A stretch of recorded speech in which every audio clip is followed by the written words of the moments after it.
Amada, deixa eu te contar uma coisa. A tua leveza não vai vir de você ter menos coisa pra fazer. O seu descanso não vai vir da série de Netflix que você torce pra conseguir assistir no final do dia. Sabe aonde que ele tá? Tá na paz de espírito que você carrega por conseguir ser quem você veio ser. Tá nos limites que você consegue colocar pro que os outros exigem de você, pro que você mesma exige de você. Tá em aprender a não viver mais com uma autocrítica constante, em aprender a se enxergar como suficiente.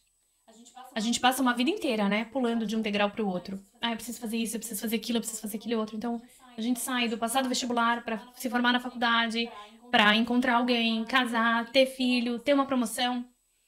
É uma coisa atrás da outra. Só que em nenhum desses lugares está o seu descanso, a sua leveza. Enquanto você estiver correndo atrás de um checklist, de uma ideia do que é ser feliz, do que é estar bem, que não vem necessariamente de dentro de você, enquanto você está buscando esse próximo degrau da escada, a vida vai passando. A vida vai passando e você vai ficando cada vez mais cansada. Eu sou Ana Marquês e eu tô aqui hoje para contar para vocês um pouco sobre como a gente desenvolve esse padrão de funcionamento lá na infância e como é que agora você pode fazer para que você comece a mudar o seu padrão. Eu trabalho como mentora de mulheres e um dos meus grandes focos é justamente esse: te ajudar a redescobrir, a reencontrar a mulher que existe em você, a sua verdadeira essência. Não aquela que está cumprindo uma série de expectativas dos outros. Vem comigo que a gente vai entender melhor como funciona isso. Bom, o nosso cérebro, ele desenvolve certos padrões lá na infância. Não sei se você sabia, mas do 0 aos 3 anos, a gente desenvolve cerca de 60% do nosso cérebro. A gente nasce com ele, nasce com 23% mais ou menos, e aos 3 anos a gente chega aos 67%. Olha que interessante essa informação. Quando a gente nasce, o nosso cérebro tem 23% de prontidão, de madurez, digamos. Aos 3 anos, a gente tem 60% de madurez. E aos 7 anos, o nosso cérebro chega a 80% de madurez. Veja que nos primeiros 7 anos de vida, a gente tem 67% do desenvolvimento do nosso cérebro acontecendo ali, para chegar até esse 80% de maturidade. Depois, o que vai acontecendo? Aos poucos, ao longo da vida, até os 21, 25 anos, é que a gente vai desenvolver dos 80% até 99%, 100%. O que isso quer dizer, gente? Que quando a gente fala que a infância é o chão por onde você pisa a vida inteira, que vamos cuidar da primeira infância, que a primeira infância é tão importante por isso. Porque nessa primeira infância a gente desenvolve o nosso padrão de funcionamento. E o cérebro, ele faz o quê? Ele vai buscar automatizar certos caminhos neurais. Então, aqueles caminhos neurais que são mais acessados por nós são aqueles que vão virar uma grande avenida. São aqueles que os impulsos vão ser mais rápidos, que é o caminho que gasta menos energia. Isso é importante para o cérebro, gastar menos energia. Então, tudo que a gente aprende na infância e se torna um hábito ou se torna algo muito recorrente, a gente vai ter aquilo como essa grande avenida na nossa vida. Esse grande padrão que eu vou repetir de forma automática sem perceber. O que isso tá relacionado, Ana, com o fato de eu não ter leveza hoje na minha vida? De eu achar que eu sempre tô devendo, de eu achar que eu sempre fiz menos do que deveria, de ter essa autocrítica que não me deixa de lado. Quer dizer que lá na nossa infância, você desenvolveu um padrão que a gente chama de padrão hiperalerta. O cérebro tem 2 formas de funcionar. Modo sobrevivência, que é o modo do alerta, é o modo do um leão, o que eu faço agora? Adrenalina, cortisol, né? O cortisol tá com essa tensão o tempo inteiro. Manda o sangue para os músculos e foge, luta ou finge de morto. Esse é o nosso padrão sobrevivência. O nosso padrão, o outro padrão que o cérebro funciona, chama modo crescimento, que é um modo que nos permite reproduzir, crescer, aprender, ter soluções criativas, pensar no longo prazo. O modo crescimento acontece quando eu entendo que estou bem, que a minha vida não está em perigo. O que acontece muitas vezes? Lá na infância, nós fomos cuidados por adultos que estavam muito estressados, ou que estavam muito preocupados, ou que não estavam emocionalmente disponíveis pra gente. E isso faz com que na criança desenvolva o que a gente chama de padrão de apego inseguro. É um padrão de apego que tem vários tipos, tá? Eu não vou entrar nesse detalhe, mas é um padrão de apego que vai colocar a criança nesse modo alerta. Eu preciso estar alerta. Seja porque eu entendi que o mundo é perigoso dos adultos que eu tô. Então, um exemplo daqui. A gente tende a não entender a repercussão de ser super protetores com os nossos filhos. Mas quando eu fico nesse lugar da super proteção, indiretamente eu tô ensinando o meu filho que o mundo é perigoso. De tão perigoso que é, eu estou alerta o tempo inteiro cuidando dele. E isso pode desenvolver esse padrão da criança estar sempre alerta. Um outro ponto que pode desenvolver também é quando a gente está muito estressado, enquanto pais e mães, e a gente tá o tempo inteiro preocupado com o dinheiro, com o boleto, com as coisas a fazer, com o horário, que tem que entregar muita coisa, e expectativas, e pratinho girando. E isso também coloca a nossa criança no modo de alerta. Qual é o modo de alerta que ela entra? Esse adulto tá tão estressado, ele já tá tão transbordando de tudo que ele tem que fazer, eu não posso incomodar. Eu não posso ser mais um peso para esse adulto. E aí a criança desenvolve uma independência precoce. Para quê? Para não incomodar esse adulto. Então veja, e olha o perigo, né? Muitas vezes a gente acha que o ser super protetor é super bom, tô dando muito afeto pro meu filho. E muitas vezes a gente enxerga uma criança super independente e a gente acha ótimo que ela é adiantada, precoce. Nossa, já aprendeu a trocar de roupa, a pegar comida com não sei quantos anos. Nossa, tá, ó, maravilhosa, já sabe se virar. E a gente não entende que às vezes essa criança tá percebendo que o mundo à volta dela já tá tão estressante, já tá tão no limite que ela não tem o direito de ser mais, entre aspas, um peso na vida desse adulto. Tô falando isso, né, pra gente refletir enquanto você mãe e enquanto você mulher hoje. Por quê? Se você teve uma educação assim, ou pais estressados, e às vezes, gente, assim, querer que a gente fique estressado. Por exemplo, quando a gente se mudou de país, a gente tava estressado. É um momento muito grande de estresse.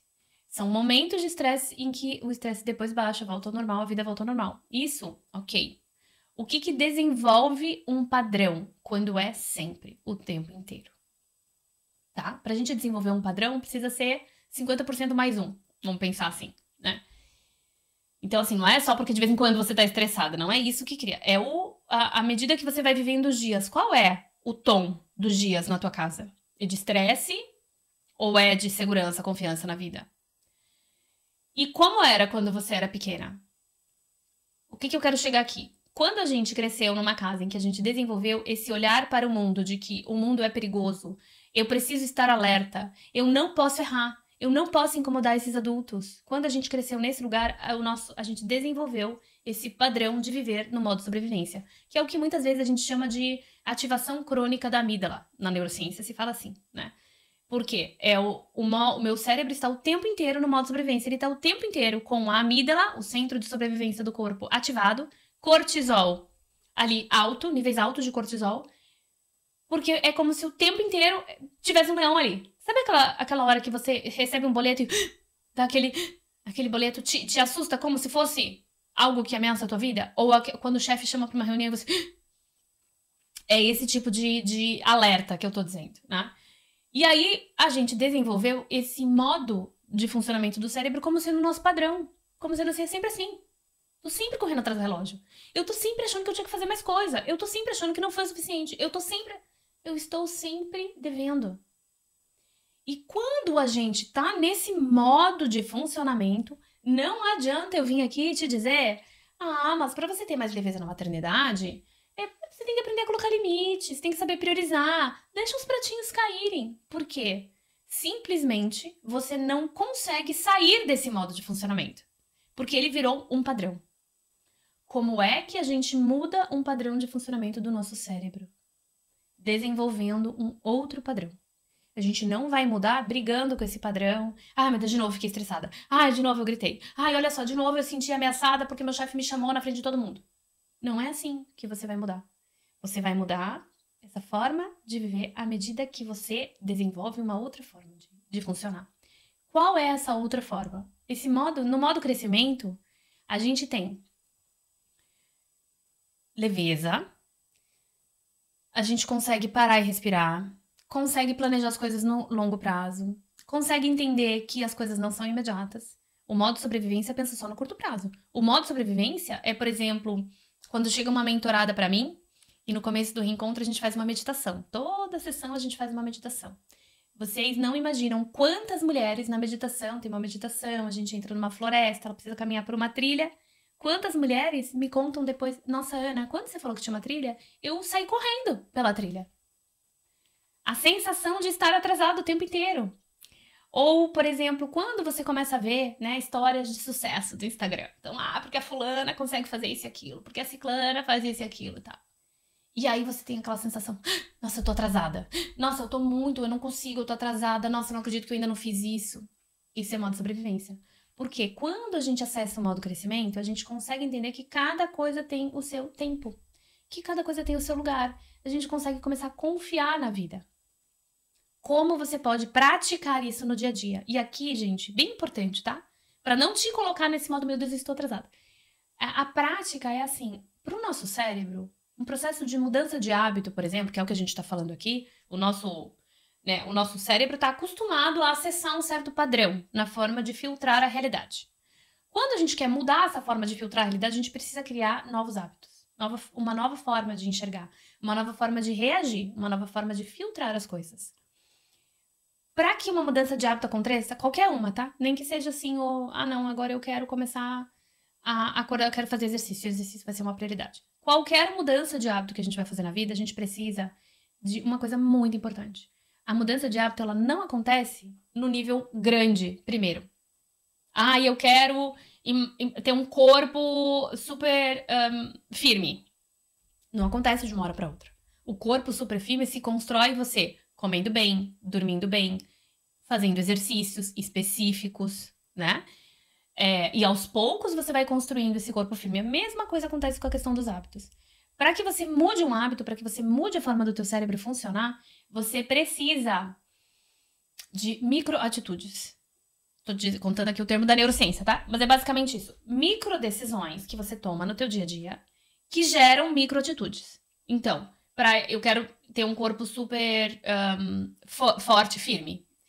Então, quando eu acordar, eu vou já colocar minha roupa de fazer exercício. Quando eu for comer, eu vou parar para observar se eu realmente estou com fome. Quando eu quiser pegar o segundo prato, de novo, eu vou dar uma respirada, vou esperar uns 5 minutinhos para pegar o segundo prato. Micro decisões que acompanham micro atitudes fazem grandes mudanças. Então, eu sei que não adianta eu chegar para você e contar. Mas você todo mundo pode ter uma maternidade mais leve, independente do que você tenha para fazer na tua lista do dia. E eu falo isso, e eu acredito nisso, de verdade. A leveza na vida e a leveza no maternar não vem de você ter menos coisa para fazer. Ela vem de você aprender que você não precisa controlar tudo. Que quanto mais você controla, menos confiança você tem na vida. A leveza na vida, na maternidade, vem da gente aprender a confiar. Confiar que existe algo muito maior que nós, mas que é nosso também, nosso eu maior, o nosso self, que quando a gente deixa e permite, consegue organizar as coisas na nossa vida de uma forma muito melhor do que o nosso ego consegue fazer. Nosso ego aqui, tá? Entre aspas, eu tô dizendo, o nosso ego é essencial, tá? Não vamos brigar com o ego. Mas muitas vezes, esse ego é essa persona que vive nesse modo de sobrevivência. E quando a gente se permite soltar e se permite confiar na vida, a gente deixa que essa sabedoria maior nossa, que está em nós, possa agir. Só que para que ela haja, eu preciso abrir esse espaço. Então, eu realmente acredito que ter uma vida leve não depende de você ter menos coisa para fazer. Depende de você ter uma atitude diferente em relação à vida. Só que não adianta eu falar para você, mas é que você não sabe colocar o limite. Sabe como é que a gente aprende a colocar limite? Quando a gente desenvolve o nosso alto valor. Mas se você tá o tempo inteiro achando que você tá devendo, que você devia fazer mais, que se você não fizer tão bem, você vai perder o espaço, você não vai conseguir, você não vai dar conta. Se você tá o tempo inteiro aqui, aonde? Aonde? Em que lugar, espaço você vai conseguir encontrar o alto valor para conseguir colocar limite, para conseguir priorizar? Não vai.